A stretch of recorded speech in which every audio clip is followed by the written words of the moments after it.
Welcome to the Freedom Founder Podcast. I'm your host, Zach Duggar. Now it's St. Patrick's Day on the date of this recording. And as you know, it is virtually this background if you're watching this via video. Now, the problem with that is when you're wearing green, sometimes that makes the image a little bit different. Now, if you're listening to this, you won't get that visual effect of the aura of green surrounding me, but be thankful if you get that opportunity and check it out on YouTube. Now, today's guest went from the statement of being the worst trainee ever to what he's doing now and working on building a money positive community. Richard has been a futures broker for Merrill Lynch, a floors trader on the CME, CBOT, and the options floor of the Pacific Exchange. He built and sold a successful options trading firm, served on the exchange's board of directors. He also founded and built a financial software company, and he's the inventor of 10 significant trading interface patents. Now, this combined with his master's degree in clinical psychology, neurolinguistics programming master certification, and neuroscience focus, brings a unique framework to business, investing, and career success. Now, we're going to get into the conversation of building a money positive community, but first, I really want to come back around to that statement that was made about you being the worst trainee ever. You bring up the sore points, don't you? We got to start somewhere and build upon that. So okay. I'd love to have our audience hear a little bit about that and kind of where you grew out of that and how that impacted you, but also how you shifted your mindset over time. Yeah, so it started that I was a philosophy major in college, and fellow philosophy major Joe Ritchie was there, and we became fast friends. He went off to, by accident, stumbled into the financial markets and started building a trading firm and invited me to join him. So here's Rich Friesen, philosophy major, stumbling onto the floor of the Chicago Mercantile Exchange. Thousands of people, colored jackets, yelling and screaming, all the pits. And they put me, I don't know why, I have no explanation for this, in the middle of the S&P futures pit, which has about 500 guys. Never been on the floor before. Normally, you're a clerk and you work your way up. So I was trying to buy and sell and just confused. I didn't know the hand signals. And at one point I said, like 50 bid. And the whole pit turned to me and said, sold. So I knew I was off the market. So they moved me to the quieter option pit. And there my trainee after a week said, Rich, you're the worst trainee I have ever had. And disheartening. He was right. But I survived that withering criticism and went on to improve. And I opened a trading desk at the Pacific Exchange for the firm. And there, slowly but surely, being very careful, as I learned and grew, we did very well. So, it's like being the worst, the advantage of being the worst trainee is there's no way to go but up. There you go. That's a good perspective on that. So as you started to move forward and move up and gain some traction in your success within that industry, they brought you in and you were able to set yourself forward. You did have at some point recognized a limiting mindset where you had a bar that you seemed to have set for yourself mentally that you couldn't exceed. Tell us a little bit about that and where was that bar at the time and how did you get to where you could overcome that? Yeah, well, what happened was I left the firm after spending about 4 years there, and I started trading on my own. My wife didn't like living in Chicago too much, so moved back to San Francisco area. And there, I was really very careful. And it was April of 1995, middle of the night, a voice woke me up. And the voice said, Rich, you're only worth $200,000 a year. Yep. Sat up in bed, looked around. Nobody was there. My wife was sleeping peacefully. It was a Yep. voice inside of me that represented a belief system that constrained my progress. So I got up, showered, dressed, drove across the Golden Gate Bridge to the floor of the Pacific Exchange, where I was a market maker. And I'll give you, and sat on the concrete steps, the big pillars and the concrete steps. And a little background is the first year after I left the company and I went on my own, very careful, I made $125,000. Now that seems like a lot of money, but in the floor, the peanuts. The next year, very careful, 150, 175, then 200, and then 200. And what happened was in 1995, I was trading Micron and it just took off and there was only 3 market makers. Money was pouring in. And by the middle of February, I was up 200,000, but up 200, down 200, and I couldn't break that barrier. And that's where the voice was. So when they opened the doors, I went to the pit, and normally I stand at the back, Rich Friesen, very carefully looking at the values, making little trades here and there. I decided I was done with that voice. So I went and stood in the best spot in the pit. Now you got to understand, nobody today knows what pits are probably, but there were, probably from images and video, hundreds they may of guys standing, buying and selling, trading. Yep. And so I stood in the best spot, and you don't own the best spot. It's held by the guy with the most capital, the meanest, the social guy who can manage the social hierarchy. And it's a pretty vicious place. So I stood in the best spot. So when the other traders and market makers and brokers all came in, the guy who always stood there kind of looked at me, looked at the clock, stood next to me before the bell went off, tapped me on the shoulder, says, "Okay, boy, it's time to move." Yeah. I didn't move. I was done with that voice. The exchange staff warned us immediately that if we get into a fight, there'd be a $10,000 fine for each. So I stood my ground. The bell went off, and I'm going to step back from the microphone here. And I went, "Buy them, buy 50, sell you 20, buy them, sold." The pit thought I had gone berserk. Well, went on to make many times my internal limit, and I started a trading firm. But what's interesting is about a third of the traders I hired just used my methodology and just took off. About a third of them, they did okay, not great. But a third of them just couldn't make it. And I thought, what if they had the same internal limitations? So very lucky, my sister Wendy, Wendy.com, always a hypnotherapist, newly minted, came in and started working with the traders. And it turned out they all had belief systems, limitations. The thought of being successful was not in their, even in their concept or vision. So as the money started coming in, they'd figure out a way to lose it. Yeah.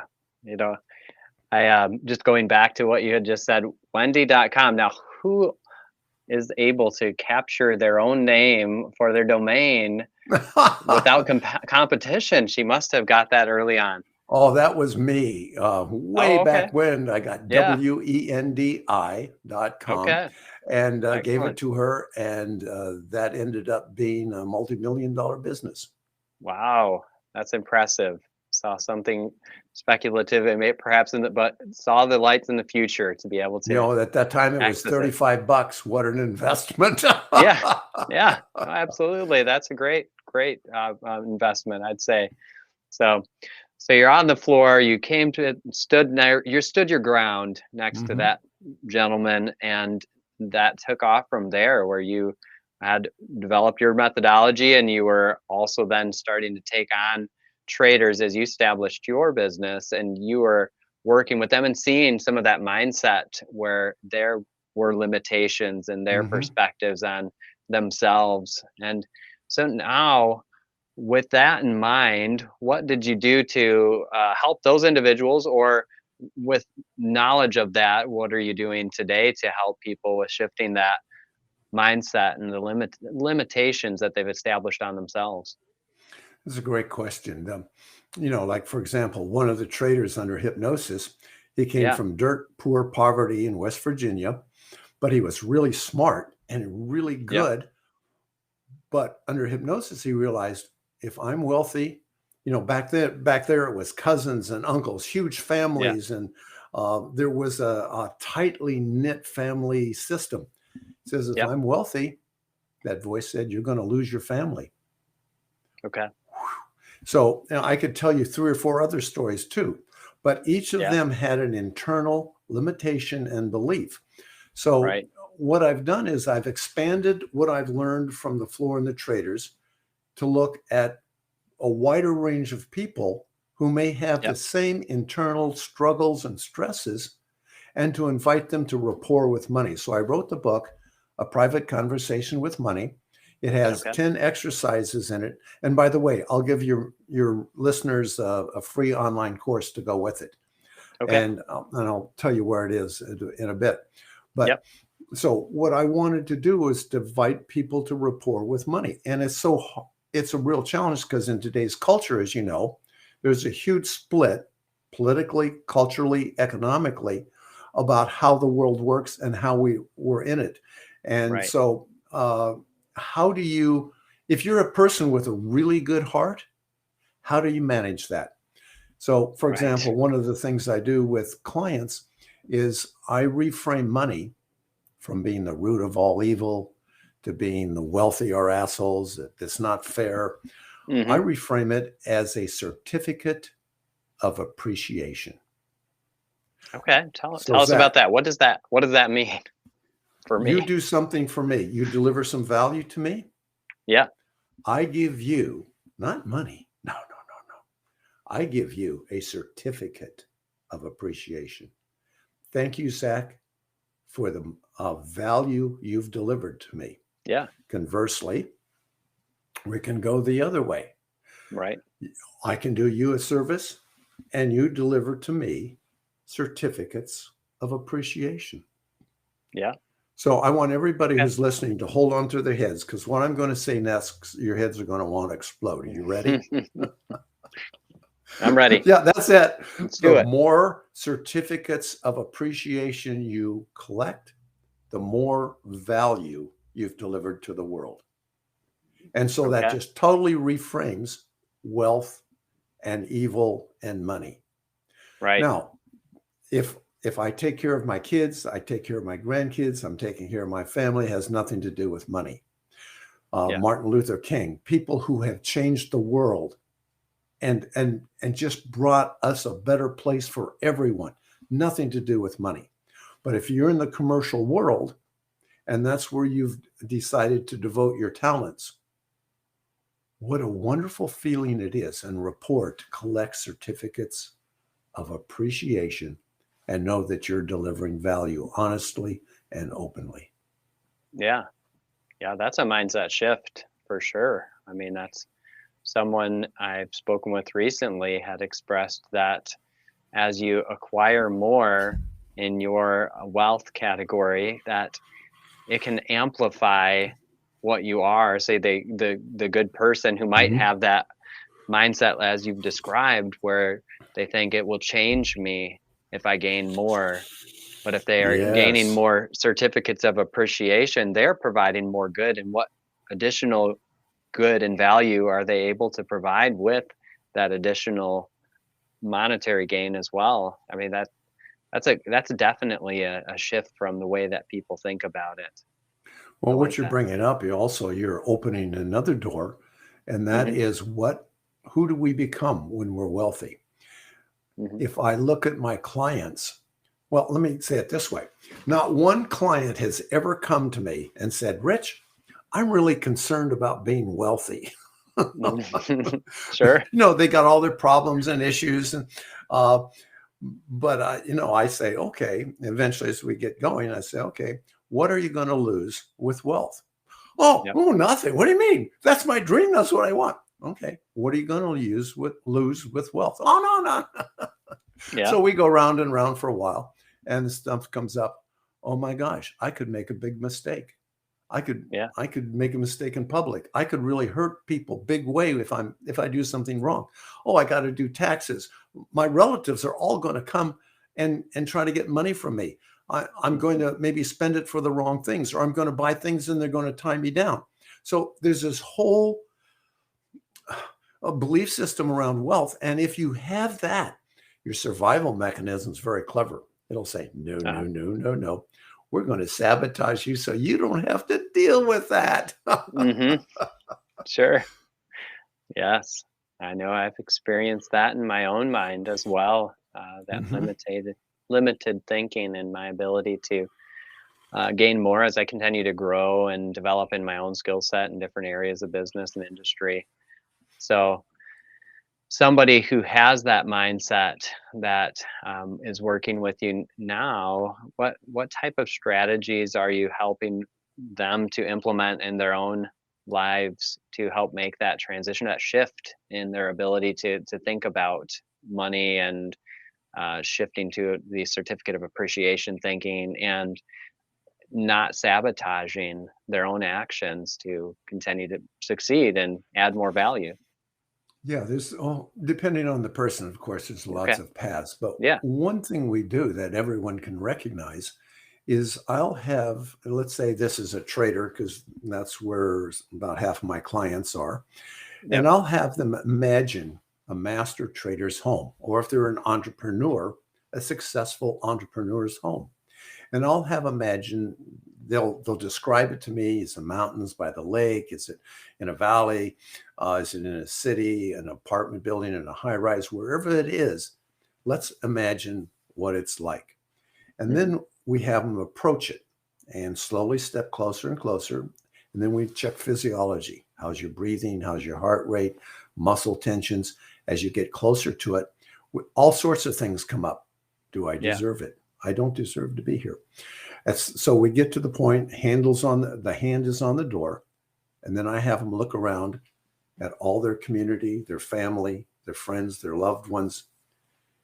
And I'll have them tell me who's there, what they look like. And I'll say who there objects to you stepping into your house, which is the representation of wealth. Yeah. And some people say, no, they're all cheering me. Okay. And they'll go, wow, I didn't realize that. That they think that everyone's going to be judgmental.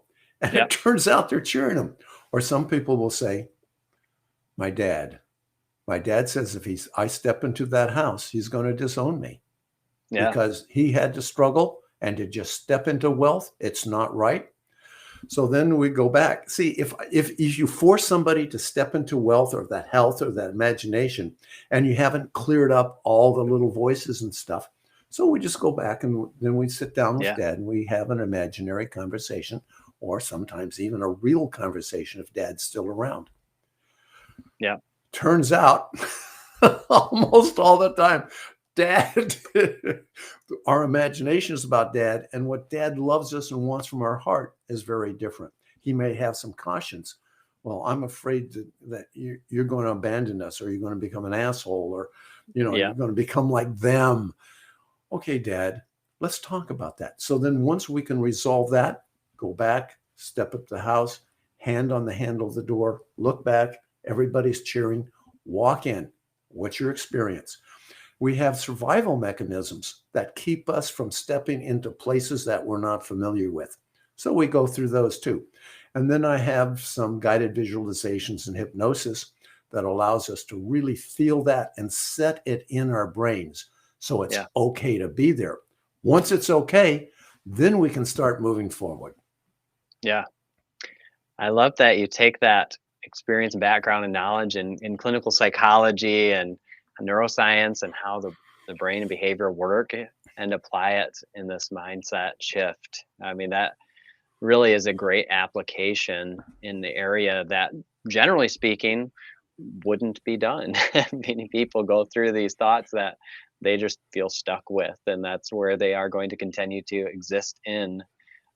Some of our listeners would know this, but I have a background in applied behavior analysis and Hmm. psychology at a master's level too. So I really this really resonates with me and Good. what you're describing. So I love that, and I see the value that you're adding and what you're doing. So you have the book. You are consulting and working with individual clients, and what is Mind Muscles Academy? Tell me about that. Yeah, that started out as primarily working with people in the financial Okay. markets, professionals. And the good thing about working with them is you get immediate feedback in dollars and cents. Yeah. You make a mistake in your career, you might not know it for several years. In Right. trading and investing, Yeah. bang, it's hard, it's fast. Right. But the same psychological mechanisms are happening. So I got to see, get it. It's like it's compressed.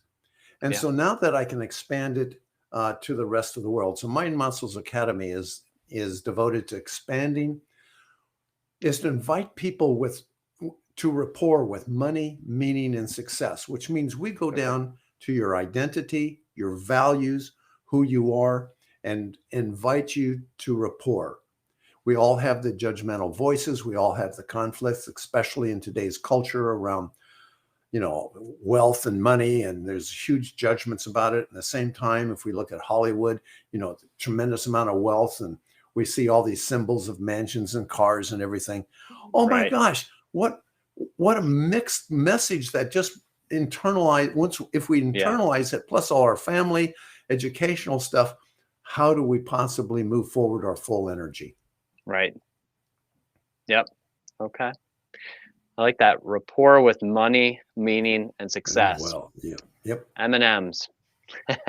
That's what made me think of. But I think that is key. That it's not just specific to the financial industry. I think there's a lot of industries that this applies to, and people that you have that potential to help with changing in their lives and their mindset.